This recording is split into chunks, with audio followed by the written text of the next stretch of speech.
Continuação do Santo Evangelho de nosso Jesus Cristo segundo São Mateus. Naquele tempo, tendo Jesus subido a uma barca, seus discípulos o seguiram. De repente, levantou-se no mar uma grande tempestade, de modo que as ondas cobriam a barca. Ele, porém, dormia, e seus discípulos o acordaram, dizendo: Senhor, salvai-nos, que perecemos. Respondeu-lhes Jesus: Por que temeis, homens de fé mesquinha? E levantando-se, ordenou aos ventos e ao mar, e fez-se uma grande bonança. Os homens, deveras admirados, diziam: Quem é este, a quem os ventos e o mar obedecem?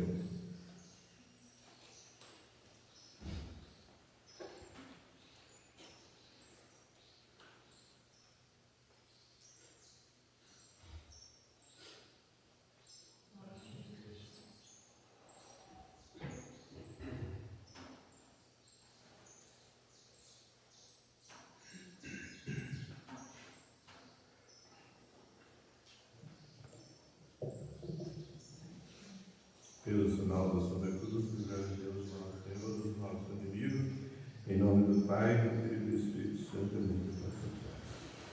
Queridos e amados fiéis do nosso Senhor Jesus Cristo, primeiramente queria dar os avisos.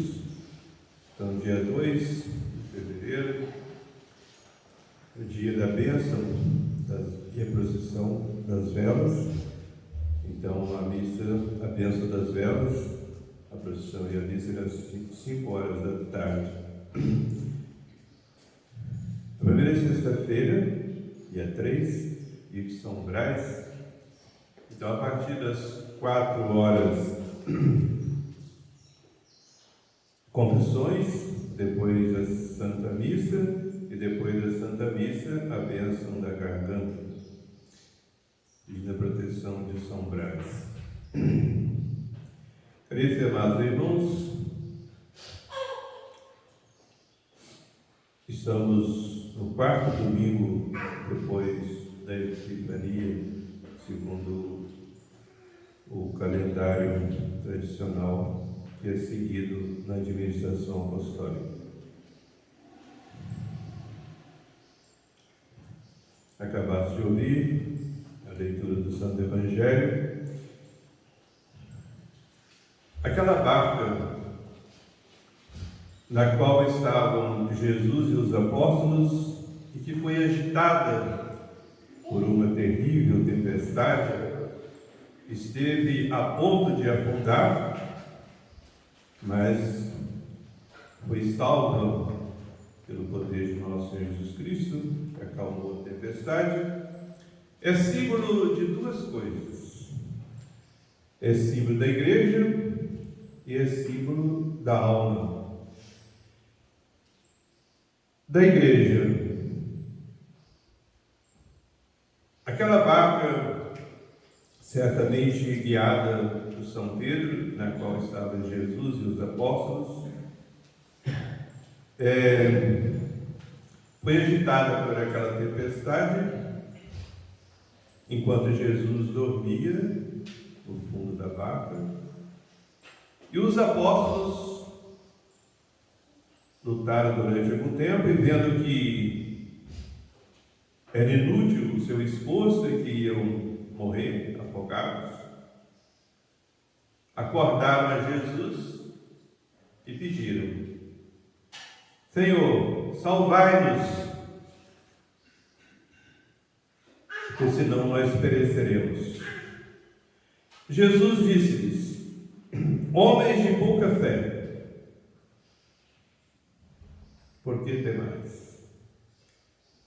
Queridos e amados irmãos, a igreja é agitada, é como uma barquinha agitada pelas tempestades das perseguições. Já foi assim desde o início, desde os apóstolos. Os judeus perseguiram a Jesus, depois perseguiram os apóstolos e os fiéis, mataram Santiago, apóstolo, apedrejaram, o diácono Estevão, e queriam matar os apóstolos para acabar com a igreja. Depois vieram as perseguições dos imperadores pagãos, que Roma dominava o mundo, e os imperadores de Roma eram pagãos, e foram 300 anos de perseguição mortal contra os cristãos. Milhões de cristãos morreram mártires, mas a igreja saiu vitoriosa. Depois vieram as heresias, tempestades terríveis na igreja, são as heresias, divisões, cismas. A igreja sempre saiu vitoriosa. Por quê? Porque Jesus é Deus, Ele que fundou a sua igreja. Sobre Pedro, tu és Pedro, e sobre essa pedra edificarei a minha igreja, e as portas do inferno, ou os poderes infernais, nunca poderão destruí-la. Então, nessas crises, caríssimos e amados irmãos, porque passa a Santa Igreja, nós não podemos perder a fé. Parece que Jesus está dormindo no fundo da barquinha da igreja, mas não, Ele é Deus. Deus vela sempre. E é todo poderoso. Então, malgrado todas as perseguições, todas as heresias, todos os cismas, todos os maus exemplos dos maus católicos, que prejudicam muito a igreja, mas tudo isso não prevalecerá. A igreja sairá vitoriosa. Sempre haverá almas santas, sempre haverá doutores da igreja para defender a verdade. E a igreja atravessará o oceano tempestuoso deste mundo e nos conduzirá às praias da eterna bem-aventurança, que é o céu. Aquela barca agitada pelo vento é também símbolo das nossas almas. Nossa alma, caríssimos e amados irmãos, foi do pecado original, é agitada pelas tempestades das tentações, das provações. E nós devemos ter fé que Jesus olha por nós. Ele é Deus. Quando Ele permite essas provações, tentações, é para o nosso bem. É para a gente tirar mais proveito, é para a gente ter mais merecimentos para o céu. E a gente tem que ter fé, porque Ele é fiel, e nunca permite que a gente seja tentado acima das forças. Se Ele permite que o mundo, ou a nossa própria carne, ou o demônio nos tente mais veementemente, Ele dá a graça suficiente para vencer essas tentações extraordinárias, essas tempestades. Nunca podemos desanimar, perder a fé, perder a confiança. Por isso que Jesus disse para os apóstolos em outra oportunidade: ó pequenino rebanho, tem confiança, porque eu venci o mundo. O mundo nos perseguirá. Perseguiram a mim, que sou o mestre, há de perseguir também a vós. Mas alegrai-vos, será grande a vossa recompensa no céu.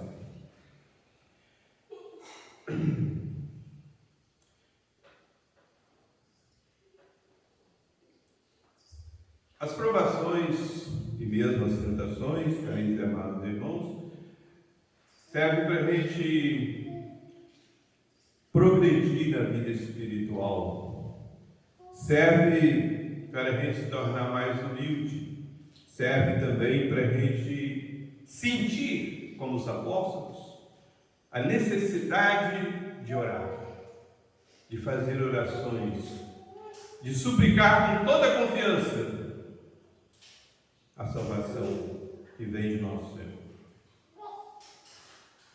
Às vezes, na prosperidade, muitos se perdem, ou se perderiam se nosso Senhor não enviasse sofrimentos para a pessoa entrar em si, se humilhar, pedir perdão, se converter.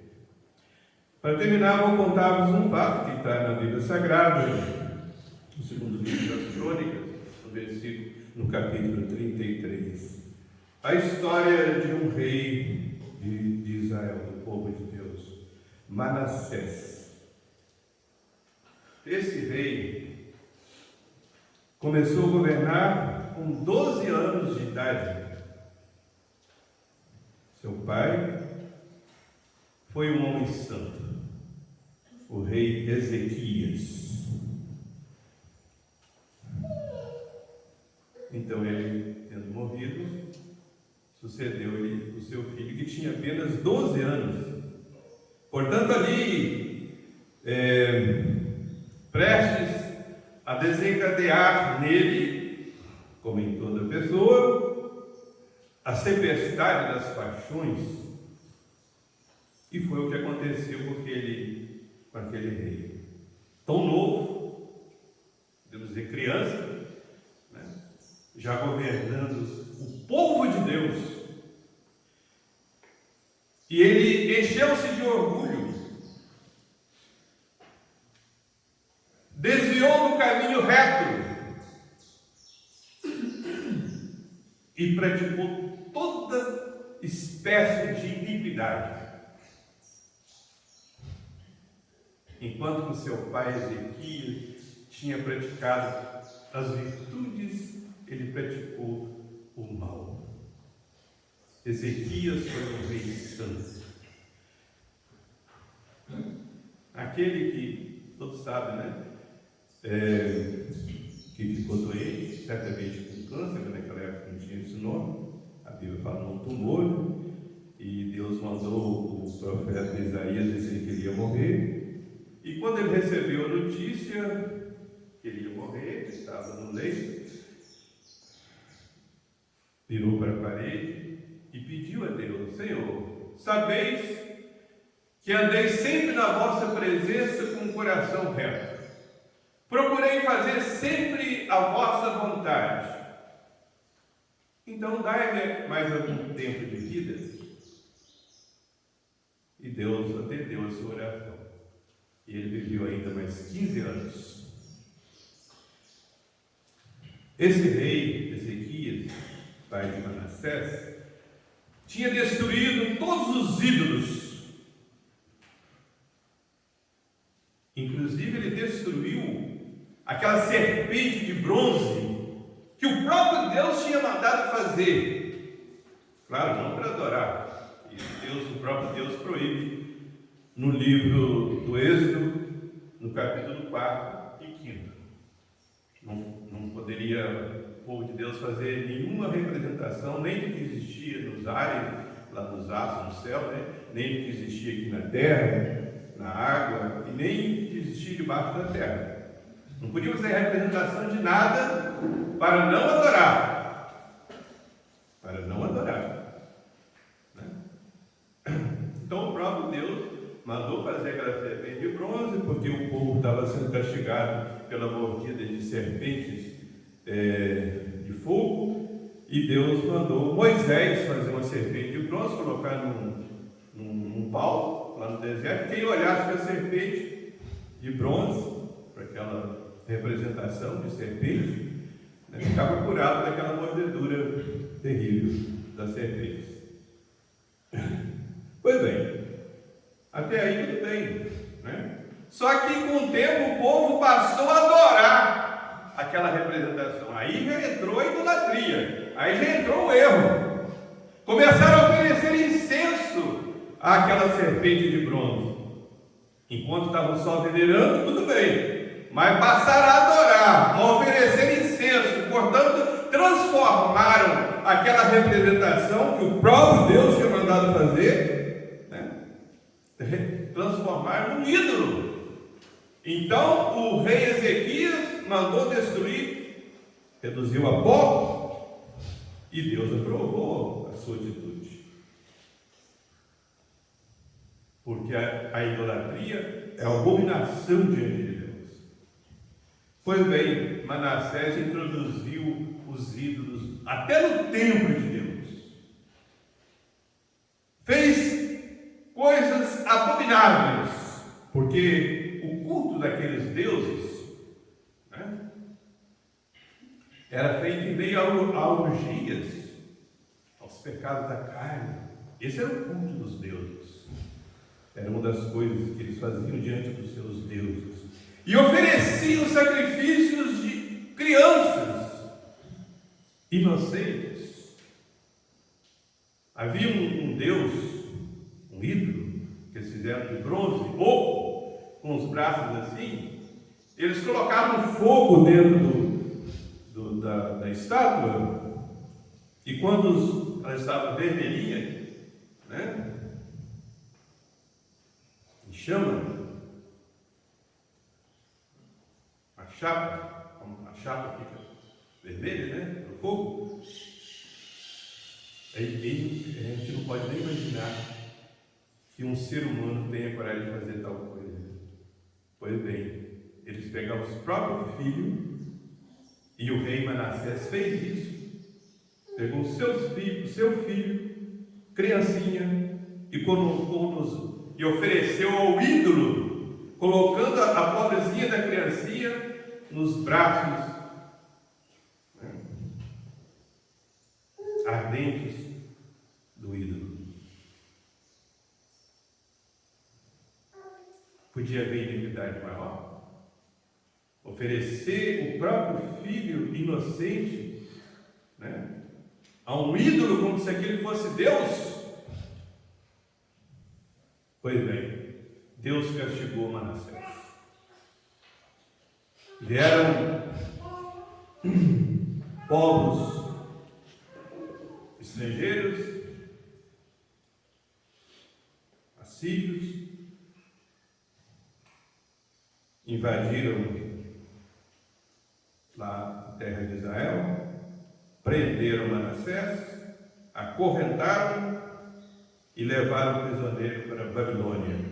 E todo acorrentado colocaram numa cadeia, numa prisão. E ali ele começou a pensar nas iniquidades que ele tinha praticado. E se arrependeu. E fez oração a Deus pedindo perdão dos seus pecados, das suas iniquidades. E Deus perdoou. Como Deus é bom. Deus perdoou.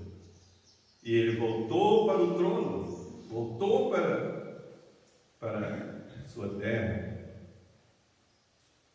voltou a ser rei de Israel, e até o fim da sua vida fez penitência, procurou reparar ao máximo tudo que ele tinha feito de errado, mandou destruir todos aqueles falsos deuses que ele tinha feito, Baal e outros deuses, lá nos bosques, dentro do templo, tudo. Mas diz a Bíblia Sagrada que quando ele morreu, ainda havia pessoas seguindo o seu mau exemplo. Coisa triste.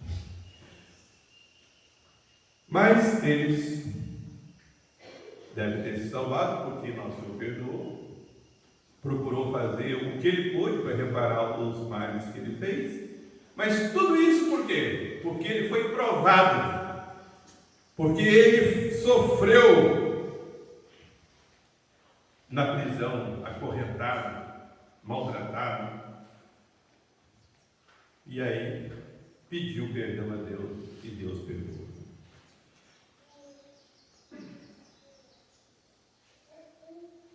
Terminemos, queridos amados irmãos, com a oração dessa Santa Missa. Ó Deus, que conheceis a nossa fragilidade, que nos torna incapazes de subsistir em meio de tantos perigos. Dai-nos a saúde da alma e do corpo, para que vençamos com o vosso auxílio os males que padecemos por nossos pecados.